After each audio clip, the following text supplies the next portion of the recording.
கர்த்தரும் இரட்சகருமாய் இயேசு கிறிஸ்துவின் அன்பான நாமத்தில் உங்கள் யாவருக்கும் கிருபையும் சமாதானமும் நிறைவாய் உண்டாயிருப்பதாக. இன்றைக்கு நம் தியானத்திற்கு என்று தெரிந்து கொள்ளப்பட்ட பகுதி பிலிப்பியர் 4ஆம் அதிகாரம் அதன் 13வது வசனம். என்னை பலப்படுத்துகிற கிறிஸ்துவினாலே எல்லாவற்றையும் செய்ய எனக்கு பலன் உண்டு. அப்போஸ்தலனாகிய பவுல் இவ்விதமாக கூறுகிறான், என்னை பலப்படுத்துகிற கிறிஸ்துவினாலே எல்லாவற்றையும் செய்ய எனக்கு பலன் உண்டு என்று.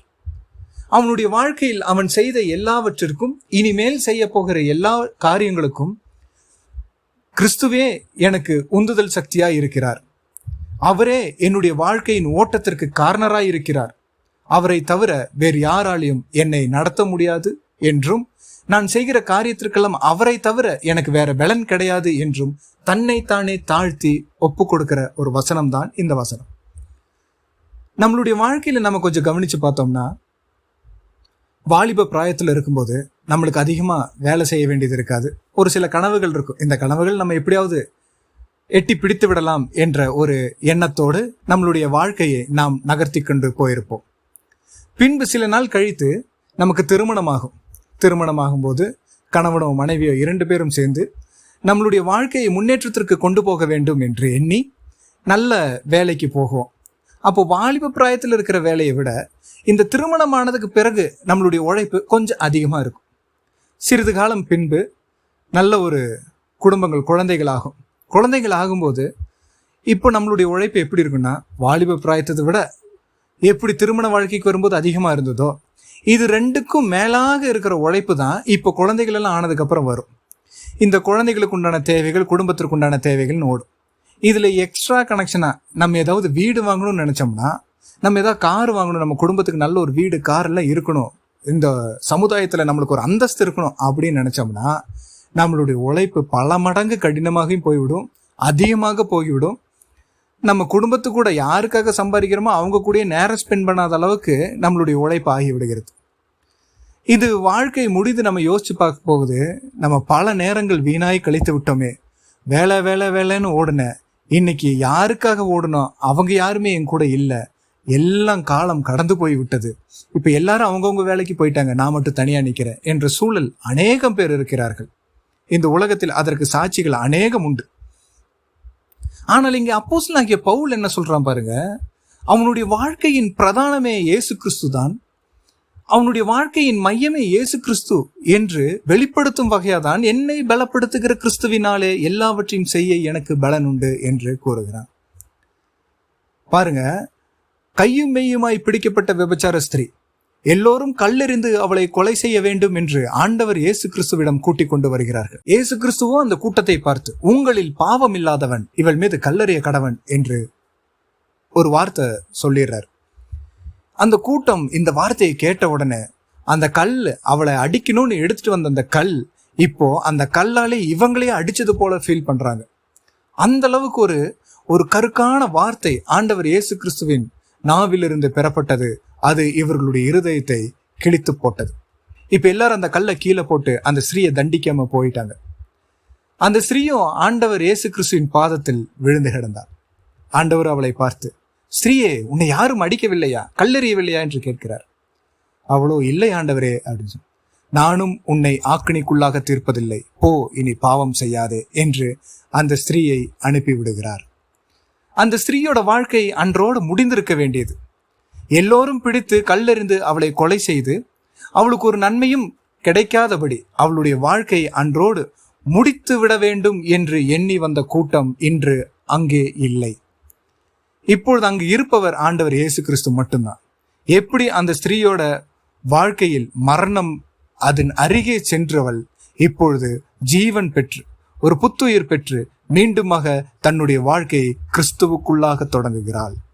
இதுதான் இன்றைக்கு நம்ம கவனிக்க வேண்டியது. அந்த ஸ்திரீயை போலதான் அநேக முறை நம்ம இந்த உலகத்தின் கவலைகளினாலும் உலகத்தின் இச்சைகளினாலும் இழுக்கப்பட்டவர்களாய் நாம் பல நேரத்தில் அங்கும் இங்குமாக ஓடி அலைந்து கொண்டிருக்கிறோம். சத்ருவானவன் நம்மளுடைய சிந்தனையை வஞ்சித்து வைத்திருக்கிறான். முதல்ல நம்ம கடன் போய் தேடணும். இப்ப என்ன பண்ணிட்டாங்கன்னா, எங்க ஜனங்கள் கிறிஸ்துவிடத்தில் சேர்ந்து விடுவார்களோ என்று சத்ரு இப்ப ஃபர்ஸ்ட் எல்லாத்துக்குமே கடனை கொடுத்துட்டு, கடன் ஈஸியா இப்ப கிடைக்குது, எல்லாரும் அந்த கடன் கட்டுறதுக்கு ஓட ஆரம்பிச்சிடுறாங்க. எல்லாருடைய சிந்தனைகளும் எல்லோருடைய இருதயங்களும் வஞ்சித்து உலக பிரகாரமான மேன்மைகளை அவர்களுடைய கண்களுக்கு முன்பாக காண்பித்து இப்ப எல்லோரும் அந்த உலகத்திற்கு பின்பாக ஓடும்படி வைத்தார். யார் ஒருவரும் இயேசு கிறிஸ்துவை திரும்பி பார்ப்பதற்கு நேரம் இல்லாமல் போய்விட்டது. ஆண்டவர் இயேசு கிறிஸ்துவோட நேரம் செலவிடுவதற்கு இப்பொழுது நம்மிடம் நேரம் இல்லை. காரணம், கடனுக்காக ஓடுகிறோம், வீட்டுக்காக ஓடுகிறோம், மனைவி பிள்ளைகளுக்காக ஓடுகிறோம், பெற்றோர்களுக்காக ஓடுகிறோம். ஆண்டவர் இயேசு கிறிஸ்துவுக்காக ஓட மறந்து விடுகிறோம். அவருக்கென்று சாட்சியாக நிற்க மறந்து விடுகிறோம். ஏனென்றால் நம்மளுடைய பலன் இந்த உலகமா இருக்கிறது. அதனாலதான் நம்ம அடிக்கடி சோர்ந்து போகிறோம். இந்த உலகத்தின் காரியங்களே குறித்து நாம் நாட்டம் வைத்திருக்கிறபடினால் நம்மளுடைய சிந்தனை சோர்ந்து போகிறது.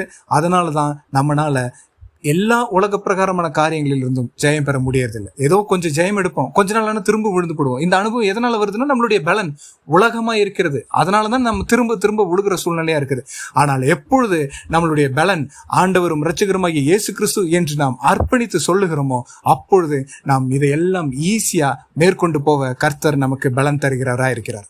நம்மளுடைய மாம்சத்தோட சுய எண்ணத்துல நாம் எவ்வளவு முயற்சித்தாலும் ஒரு சில காரியங்கள் நம்மளுக்கு கிடைக்கவே கிடைக்காது. ஒரு சில காரியங்கள் நம்மளால செய்து முடிக்கவே முடிக்காது. ஆனால் எப்பொழுது இனி நான் அல்ல கிறிஸ்துவே என்று நம்மை ஆண்டவர் இயேசு கிறிஸ்துவின் பொற்பாதங்களில் சமர்ப்பிக்கிறோமோ அப்பொழுது கிறிஸ்து நம்மை பொறுப்பெடுத்துக் கொள்கிறார். அவர் என்னுடைய காரியங்களை பார்த்துக் கொள்கிறார். மகனே, இனி நீ ஓய்விடு, நான் பார்த்துக்கிறேன் அப்படின்னு சொல்லி அவர் நமக்கு முன்பாக போய் காரியங்களை செய்து தர வல்லவராயிருக்கிறார். அதான் வருத்தப்பட்டு பாரம் சுமக்கிறவர்களே, நீங்கள் எல்லோரும் என்னிடத்தில் வாருங்கள் என்று ஆண்டவர் கூறுகிறார். உங்களோட பாரத்தை எனக்கு வச்சிருங்க, நான் பார்த்துக்கிறேன். ஏன்னா நம்மளுடைய பலன் அவர் என்ற அர்ப்பணிப்பு எப்பொழுது நமக்கு வருகிறதோ அப்பொழுது அவர் பார்த்துக் கொள்வார். அப்போஸ்தலனாகிய பவுல் இங்க சொல்றான், என்னை பலப்படுத்துகிற கிறிஸ்துவினாலே எல்லாவற்றையும் செய்ய எனக்கு பலன் உண்டு என்று. இவன் சொல்றான் ஒரு இடத்துல, கிறிஸ்து எனக்கு ஜீவன், சாவு எனக்கு ஆதாயம் என்று. வாழ்ந்தா கிறிஸ்துவுக்காக, மரித்தா கிறிஸ்துவோட அந்த எண்ணத்திற்கு அவன் வந்து விடுகிறான். அதனாலதான் அவன் சொல்றான், என்னை பலப்படுத்துகிற கிறிஸ்துவினாலே என்று. நம்மளுடைய வாழ்க்கையிலும் இன்றைக்கு நாம் சிந்தித்து பார்க்க வேண்டியது, நம்மளுடைய பலன் இந்த உலகமா கிறிஸ்துவா என்பதை நாம் சிந்தித்து பார்க்க வேண்டும். உலகம் என்றால் நம்மளுடைய வாழ்க்கை உலகத்தோடு முடிந்துவிடும். கிறிஸ்து என்றால் நம்மளுடைய வாழ்க்கை உலகத்திலும் மேன்மையா இருக்கும், பரலோகத்திலும் நமக்கு மேன்மையான காரியங்களை கர்த்தர் தர வல்லவராயிருக்கிறார். ஒரு பொழுதும் அவர் நம்மை கைவிடுகிற தேவனே அல்ல.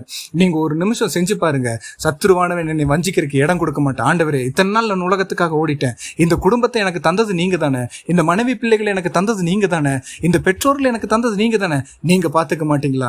நான் ஏன் இவ்வளவு முயற்சி எடுத்தேன்? நான் உங்ககிட்ட தரேன் ஆண்டவரே. பரலோகத்தின் பிதா உங்களுக்கு இன்னது தேவை என்று அவர் அறிந்திருக்கிறார் என்று நமக்கு வேதத்தில் கொடுக்கப்பட்டிருக்கிறது. ஆண்டவர் இயேசு கிறிஸ்துவே அந்த வார்த்தை சொல்லி இருக்கிறார். அப்படின்னா நமக்கு என்னது தேவை என்று அவர் அறிந்திருக்கிறார். அவர் தேவைக்கேற்ப காரியங்களை செய்வார்.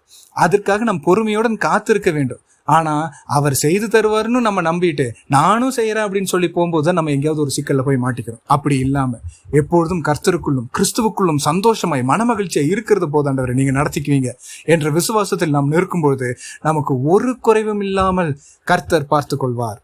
அந்த ஸ்திரீயை பாத்தீங்களா, மனம் திரும்பி ஆண்டவருக்கு என்று ஊழியம் செய்யறார். ஆண்டவரோட தான் அவளுடைய பிரயாணம் இருக்கிறது. அதே போலதான் லாசரு மரித்து போனான்.